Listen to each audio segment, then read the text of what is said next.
आज के इस खास एक्सप्लेनर में बात करेंगे इंडियन नेवी द्वारा जारी किए गए बिल्कुल नए SSC IT officer recruitment 2026 notification के बारे में।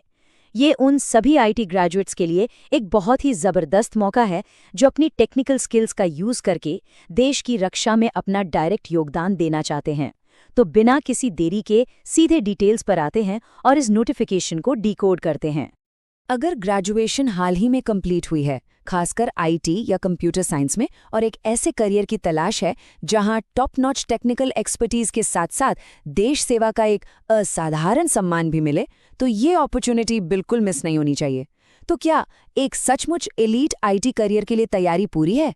1,10,700 रुपये। जी हाँ, ये कोई छोटा मोटा अमाउंट नहीं है। ये उस टॉप एंड मंथली सैलरी का आंकड़ा है जो इस ऑफिसर रैंक के साथ जुड़ी हुई है।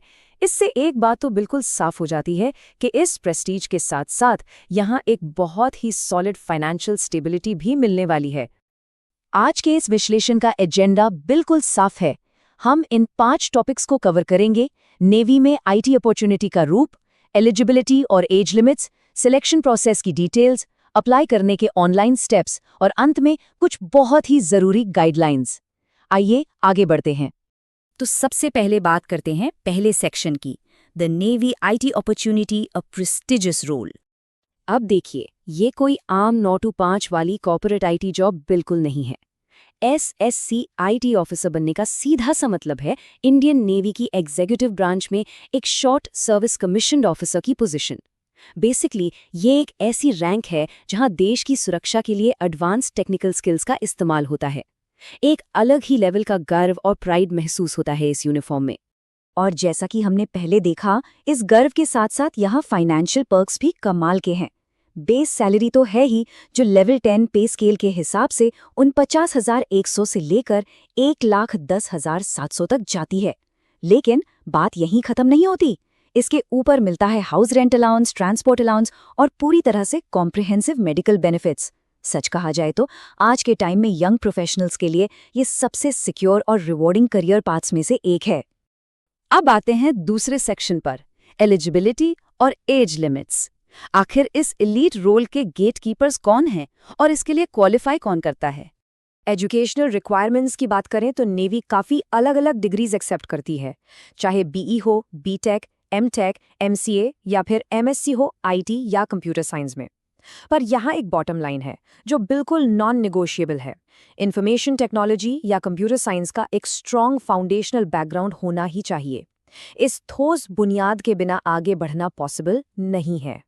एक और बहुत ज़रूरी पॉइंट, जब एप्लीकेशंस की पहली छटनी यानी इनिशियल स्क्रीनिंग होती है तो उन कैंडिडेट्स को क्लियरली प्राथमिकता मिलती है जिनका एकेडमिक रिकॉर्ड शुरू से ही स्ट्रॉन्ग और कंसिस्टेंट रहा हो।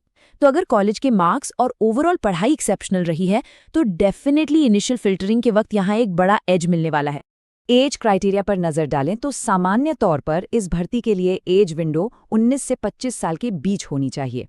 हालांकि अप्लाई करने से पहले ऑफिशियल डॉक्यूमेंट में दी गई एग्जैक्ट कट ऑफ डेट्स को एक बार क्रॉस चेक करना बहुत ज़रूरी है ताकि एलिजिबिलिटी को लेकर कोई डाउट न रहे। तीसरा सेक्शन है द सिलेक्शन प्रोसेस।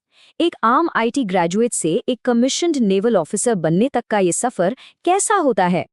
ये पूरा सफ़र बहुत ही वेल डिफाइंड और मेथोडिकल है। स्टेज 1 में सबसे पहले आई हुई एप्लीकेशंस को शॉर्टलिस्ट किया जाता है। उसके बाद आता है स्टेज 2, जो कि फेमस और काफ़ी रिगरस एसएसबी इंटरव्यू है। इसे क्लियर करने के बाद स्टेज 3 में सख्त मेडिकल टेस्ट्स होते हैं और इन सब हर्डल्स को पार करने के बाद ही स्टेज 4 में बनती है फाइनल मेरिट लिस्ट। हर एक स्टेज पिछले वाले से ज़्यादा चैलेंजिंग है। चलिए अब चौथे सेक्शन की तरफ चलते हैं, स्टेप्स टू अप्लाई ऑनलाइन। इस एप्लीकेशन प्रोसेस को सक्सेसफुली पूरा करने के लिए इन 5 डेलिब्रेट स्टेप्स का ध्यान रखना है। सबसे पहले इंडियन नेवी की ऑफिशियल वेबसाइट पर जाकर रिक्रूटमेंट सेक्शन ओपन करना है। फिर एसएससी आईटी ऑफिसर रिक्रूटमेंट 2026 वाले लिंक को सिलेक्ट करना है। तीसरा स्टेप है अप्लाई ऑनलाइन पर क्लिक करके फॉर्म को बिल्कुल सटीक तरीके से भरना।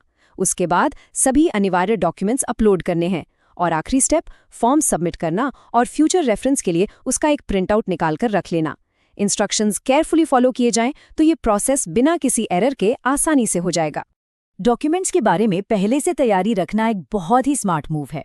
शैक्षणिक मार्कशीट्स और सर्टिफिकेट्स, आधार कार्ड या कोई और वैलिड आईडी प्रूफ, एक बिल्कुल रीसेंट पासपोर्ट साइज फोटोग्राफ और डिजिटल सिग्नेचर।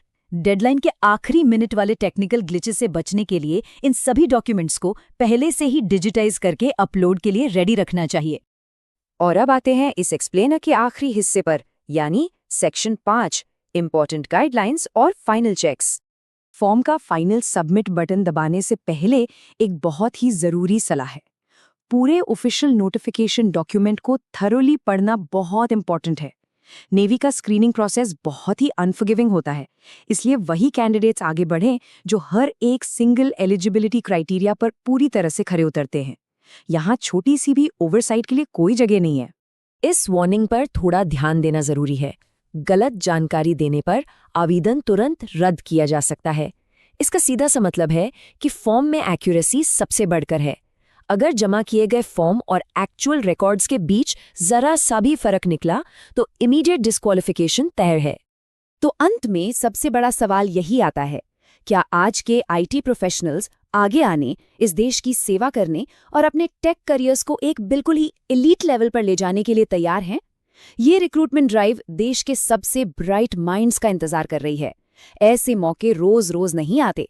अब देखना यह है कि इस कॉल ऑफ ड्यूटी को आखिर कौन आंसर करता है और इस बेहतरीन मौके को अपने नाम करता है।